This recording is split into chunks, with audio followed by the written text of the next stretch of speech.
Pencegahan bencana di lingkungan sekolah dasar. Kondisi lingkungan sekolah.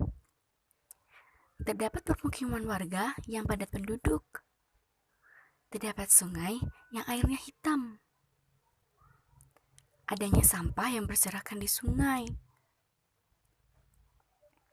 Di belakang sekolah dasar, sekitar kurang lebih 2 km, terdapat sungai yang cukup besar, yaitu Sungai Banjir Kanal.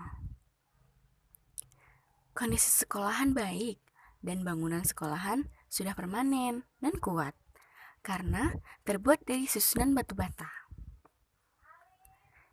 Jalan di sekitar sekolah cukup baik. Kondisi sekolah tidak bising karena jauh dari jalan raya dan terletak di tengah-tengah permukiman warga sehingga mudah diakses oleh warga. Di sini, kami akan mencoba menjelaskan apa itu banjir, penyebab terjadinya banjir, serta bagaimana pencegahannya. Banjir. Tentu adik-adik sering mendengarnya. Adik-adik, kenapa ya di negara kita sering terjadi banjir? Yuk kita cari tahu. Banjir merupakan salah satu bencana alam akibat daratan yang tergenang oleh air yang berlebihan. Apakah kalian tahu penyebab terjadinya banjir? Banjir terjadi karena dua hal, yakni faktor alam dan faktor manusia. Faktor alam disebabkan karena curah hujan yang tinggi. Hujan yang terjadi dalam kurun waktu yang lama akan berpotensi menyebabkan banjir. Yang kedua, naiknya permukaan air laut. Selain itu, ulah manusia menjadi faktor terbesar menjadi penyebab terjadinya banjir. Penggundulan hutan, penebangan pohon yang berlebihan akan mengakibatkan air mengalir ke daerah yang lebih rendah dan akan menyebabkan banjir.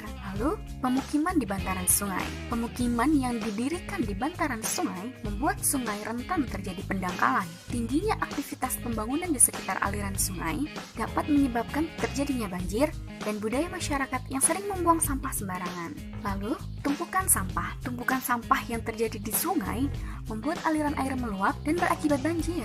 Pemukiman bantaran hingga tidak memelihara drainase turut andil menjadi penyebab banjir pada saat hujan deras.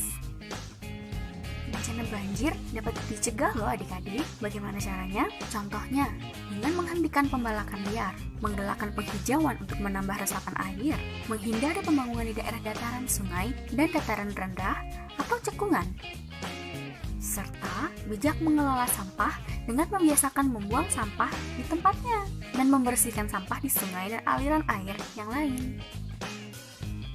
Dampak banjir sendiri cukup mengerikan loh adik-adik, merusak gedung-gedung, jalan raya, maupun tempat tinggal.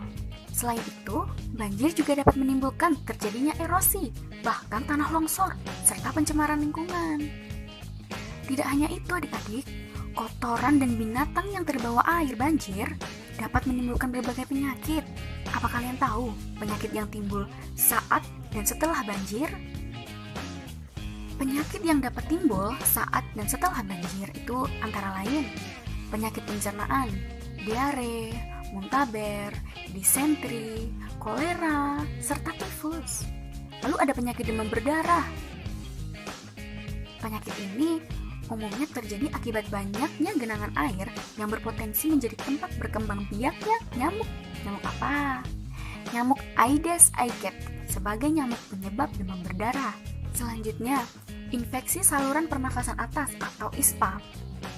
Infeksi ini dapat disebabkan oleh virus, bakteri, dan mikroba. Batuk dan demam adalah gejala umum menyertai ISPA. Nah, adik-adik, saat banjir, jangan panik ya. Saat terjadi banjir, adik-adik harus segera matikan aliran listrik untuk menghindari konsleting arus listrik atau segera hubungi petugas untuk mematikan aliran listrik di wilayah yang sedang terkena bencana. Tapi jangan matikan sendiri ya. Jangan menyentuh kabel listrik dan jauhi sumber listrik. Yang kedua, amankan dokumen dan barang penting di tempat yang tinggi. Dan lihat atau pantau perkembangan bencana melalui media sosial, TV, atau radio, serta catat nomor penting yang sewaktu-waktu dapat dihubungi.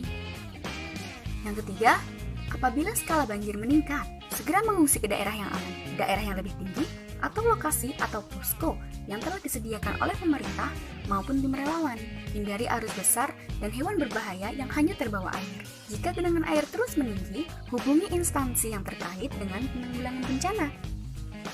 Adik-adik, kita juga harus mengenali loh bahaya saat banjir. Apa aja itu? Yang pertama, arus air. Saat banjir besar terjadi, arus airnya itu sangat kuat dan bisa menghanyutkan. Yang kedua, hindari benda-benda yang terbawa arus, seperti potongan pohon kayu, benda-benda lainnya agar tidak terbentur. Yang ketiga, waspadalah dengan bahaya listrik yang diakibatkan terkelupasnya kabel atau terputusnya kabel dan juga akibat dari rubuhnya tiang listrik. Nah, adik-adik, saat banjir telah surut, jangan gembira dulu. Masih banyak yang bisa dilakukan agar dapat kembali ke rumah dengan aman. Di antaranya, yang pertama, membersihkan rumah, menggunakan air dan desinfektan untuk menghindari kuman. Yang kedua, keringkan dengan sempurna peralatan listrik seperti saklar, stop kontak, dan kabel-kabel yang sempat terendam banjir sebelum digunakan kembali.